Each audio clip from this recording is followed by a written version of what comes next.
नमस्कार दोस्तों, मेरा नाम है मनीष कुमार सिंह और आप देख रहे हैं 4 पीएम महाराष्ट्र। दोस्तों, महाराष्ट्र में अभी विधानसभा चुनावों के डेट की अनाउंसमेंट भी नहीं हुई है, लेकिन उससे पहले तमाम दल और राजनेता अपनी अपनी तैयारियों में लग गए हैं और साथ ही साथ एक दूसरे के खिलाफ बयानबाजी और घेरने की कोई भी मौका जो है वो नहीं छोड़ रहे, जिससे लगातार महाराष्ट्र के सियासी पारे में उबाल आता जा रहा है। अब आपको बता दें कि अभी हाल ही में यूबीटी पक्ष ने सामना में एक लेख छपा है जिसमें उसने बीजेपी और महायुति को घेरा है और तीखा हमला किया है।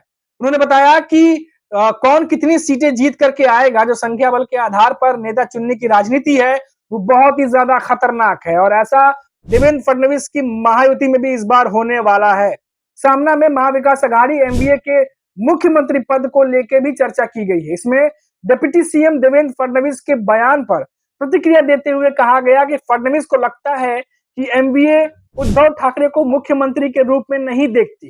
हालांकि उद्धव ठाकरे ने खुद स्पष्ट किया है कि वो मुख्यमंत्री नहीं बनना चाहते, लेकिन एमवीए को एक चेहरा जरूर लाना चाहिए और वो इसका समर्थन करेंगे। तो ये बात जो है बिल्कुल स्पष्ट करते हुए सामना में लिखा गया। आगे कहा गया कि बीजेपी हरियाणा और जम्मू कश्मीर में हार का सामना करने जा रही है।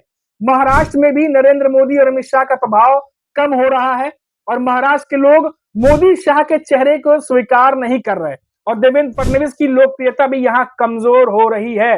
मुख्यमंत्री पद को लेकर महायुति के भीतर चल रही खींचतान पर सामना में निशाना साधा गया। डिप्टी सीएम देवेंद्र फडणवीस, एकनाथ शिंदे और अजीत पवार के बीच पद को लेकर संघर्ष जारी है। सवाल उठाया गया कि क्या फडणवीस ये सुनिश्चित कर सकते हैं कि 2024 के चुनाव के बाद एकनाथ शिंदे मुख्यमंत्री बनेंगे। वहीं अजीत पवार के मुख्यमंत्री बनने की आकांक्षा को लेकर के भी आलोचना की गई है। कहा गया कि तीनों नेताओं के बीच गहरी खाई है। देवेंद्र फडणवीस पर सीधा निशाना साधते हुए कहा गया कि एकनाथ शिंदे के नेतृत्व में चुनाव लड़ा जाएगा, लेकिन इसके बाद कौन मुख्यमंत्री बनेगा ये देवेंद्र फडणवीस भी नहीं कह सकते। और खासकर लाडली बहन योजना में भी तीनों नेताओं के बीच मतभेद है और ये बात जो है वो सामना में लिखी गई है।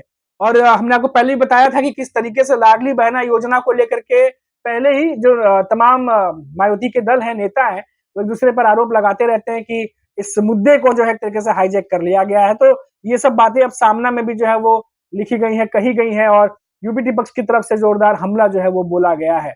इसके अलावा आपको बता दें कि कुछ दिनों पहले ही देवेंद्र फडणवीस ने जो है वो कहा था कि शरद पवार के पास सीएम फेस को लेकर 3-4 नामों की लिस्ट जो है उन्होंने फाइनल कर ली है और उसमें उद्धव ठाकरे का नाम नहीं है। अब इसके बाद सियासी गर्मी बढ़ गई और आपको बता दें कि यूबीटी पक्ष के नेता संजय राउत ने अपनी कड़ी प्रतिक्रिया व्यक्त की। संजय राउत ने क्या कहा कि संजय राउत ने कहा कि क्या देवेंद्र फडणवीस को यह मालूम था कि साल 2019 में शरद पवार क्या सोच रहे हैं, किस चीज के बारे में वो योजना बना रहे हैं। फडणवीस यदि 100 जन्म भी ले लेंगे तो इस बात को कभी नहीं माप पाएंगे कि शरद पवार के दिमाग में क्या चल रहा है। यदि प्रदेश की मौजूदा सरकार में जरा सा भी साहस बचा है तो उसे चुनाव की घोषणा कर देनी चाहिए। संजय राउत ने बीजेपी के नेताओं और उनकी पार्टी पर परिवार तोड़ने का और पार्टी तोड़ने का आरोप लगाया। संजय राउत ने मुख्यमंत्री एकनाथ शिंदे और डिप्टी सीएम अजीत पवार को भी आड़े हाथों लिया। उन्होंने कहा कि शरद पवार और उद्धव ठाकरे की तरफ से हमेशा ही इन नेताओं को सपोर्ट किया गया और मौका दिया गया, लेकिन फिर भी इन नेताओं ने पाला बदलने का रास्ता ही चुना। आपको बता दें कि अजीत पवार ने गढ़चिरौली में एक जनसभा को संबोधित करते हुए कहा था कि हमारा समाज परिवार तोड़ने वालों को पसंद नहीं करता। संजय राउत ने इस बात को लेकर भी अजीत पवार को आड़े हाथों लिया। आपको पता ही होगा कि कुछ दिनों पहले ही अभी गढ़चिरौली में अजीत पवार ने ये बात कही थी और कहा था कि इससे पहले भी शरद पवार इन दिनों देखा जाएगा, खासतौर से अजीत पवार की मैं बात करूं तो लगातार वो माफी मांगते ही नजर आ रहे हैं। पहले वो माफी मांगते हुए नजर आ रहे थे कि कैसे उन्होंने सुनेत्रा पवार को सुप्रिया सुले के खिलाफ जो है वो बारामती में खड़ा कर दिया और उस चीज को लेकर उन्होंने माफी मांगी और कहा कि परिवार में राजनीति को नहीं डालना चाहिए था। दूसरी बार हमने देखा जब वो माफी मांग रहे थे, जब सिंधुदुर्ग में छत्रपति शिवाजी महाराज का स्टैचू गिरा, तभी भी अजीत पवार माफी मांगते हुए दिखाई दिए। अब फिर से उन्होंने गढ़चिरौली में जो संबोधन किया उसमें कहा कि परिवार तोड़ने वाले को समाज कभी माफ नहीं करता और इस बात से एक तरीके से वो एक सहानुभूति वाला कह सकते हैं मैसेज देने की भी कोशिश कर रहे थे, जिसी को लेकर के संजय राउत ने अजीत पवार को आड़े हाथों जो है वो घेरा है।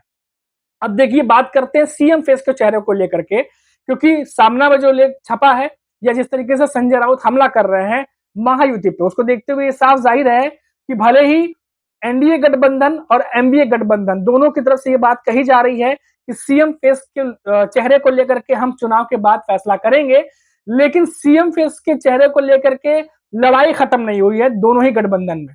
और खास तौर से अगर आप देखिए तो शरद पवार कांग्रेस, उन्होंने पहले ही कहा था कि हम चुनाव के बाद जो है वो सीएम फेस का चेहरा अनाउंस कर सकते हैं, हम चर्चा कर सकते हैं। और उद्धव ठाकरे ने पब्लिकली ये बात कही थी कि मैं अपने नाम के लिए नहीं, बल्कि अगर कांग्रेस की तरफ से भी कोई नाम आता है या शरद पवार की तरफ से भी कोई नाम आता है तो वो उसको खुला समर्थन करेंगे।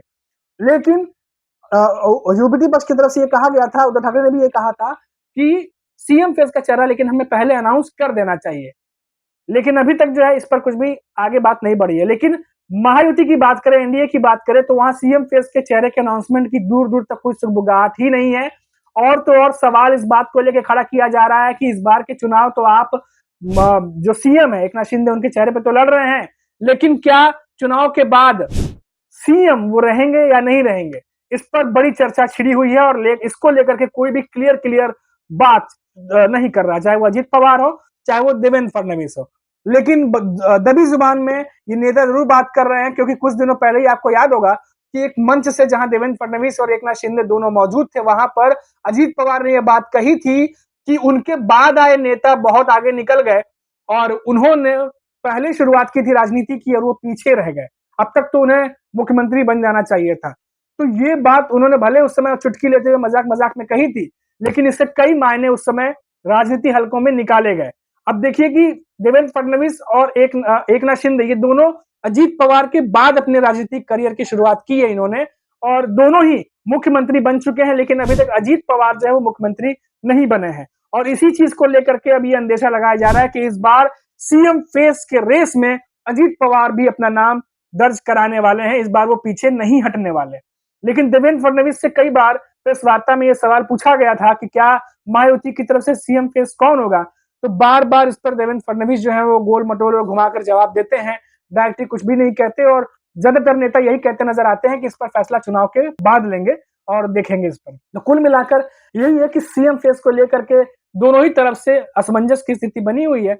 और हालांकि एमबीए गठबंधन का ये एम है कि महायुति सरकार को इस बार हटाना है और इसी एम के साथ वो आगे बढ़ रहे हैं। और दूसरी तरफ महायुति गठबंधन है जो अपने ही इर्द गिर्द तमाम चीजों से घिरी हुई है और तमाम योजनाएं बन रही हैं। और हाल ही में अभी अमित शाह ने एक बैठक भी की है, बड़ी बैठक, तो तमाम बड़े नेता भी वहां पर मौजूद रहे थे। तो देखना होगा कि अभी जितने भी ये एक दूसरे पे हमले हो रहे हैं, चाहे वो सामना के जरिए हो चाहे वो संजय राउत बयान के जरिए कर रहे हो, ये चीजें अभी चलती रहेंगी और आने वाले दिनों में और ज्यादा बढ़ेंगी। फिलहाल अभी के लिए इतना ही, फिर लौटेंगे तो बात करेंगे महाराष्ट्र से किसी बड़ी खबर पर। तब तक के लिए मुझे दीजिए इजाजत और आप देखते रहिए 4 PM महाराष्ट्र। नमस्कार।